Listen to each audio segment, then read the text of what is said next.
were not merely due to conflict between Indian and colonists. Tensions were also mounting between the colonists and England. This is the old State House in Boston. And if you look up high, toward the roof on this historic building, you see the lion and unicorn of Great Britain. At the end of the 17th century, England was attempting to establish greater control over the colonies. Its aim was to regulate the colonies into a unified empire. And so James II created the Dominion of New England, a single government for all the colonies from New Jersey north. James II only reigned for 4 years. His rule was cut short by what is called the Glorious Revolution. It forced his abdication and ended forever in England the old notion that kings ruled by God-given right. Before his departure, he appointed a crusty old bureaucrat named Edmund Andros to rule the Dominion. And here lies a tale.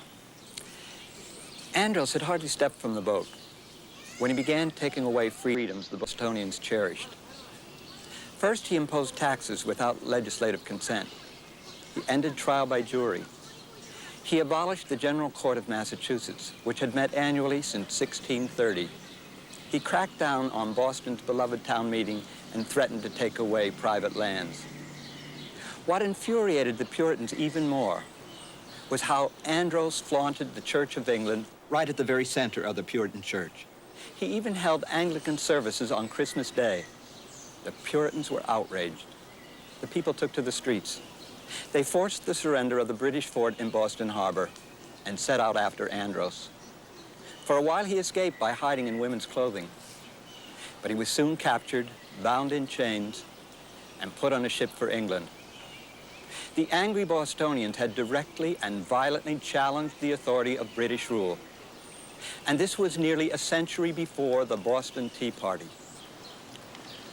Old Edmund Andros was filled with righteous indignation. Imagine a representative of the king treated with such shabby disrespect. When he got back to England, he made his report to the king, probably expecting sympathy and a promise the colonials would be punished. But there was one problem. The Glorious Revolution had sent James II packing, and William of Orange was now on the throne, and he couldn't have cared less about Andros's wounded ego, or the colonies for that matter. So the colonists won a first round in the long fight for self-rule. Andros was gone, and so was the hated Dominion of New England.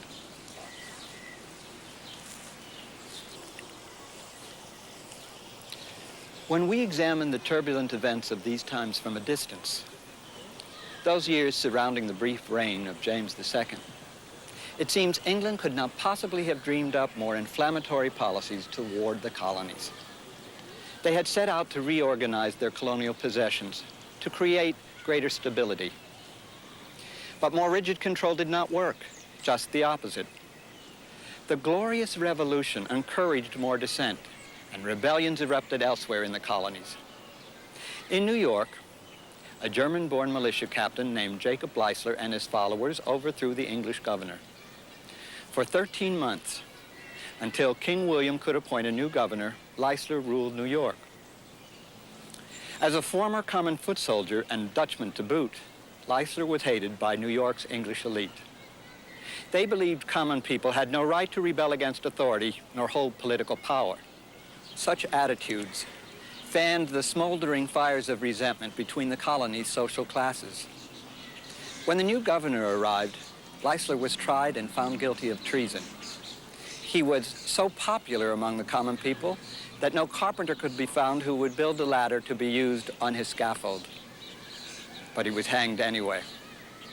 In the southern colonies, a man named John Coode rose in rebellion against the English authorities. He became a folk hero of the time, the Robin Hood of the Chesapeake. These were troubled and stormy times. Everyone seemed to be in conflict with someone else. Indian against settler, Catholic against Protestant, the highborn against the commoner, English against the colonist, the Puritan against everybody. I asked Edmund Morgan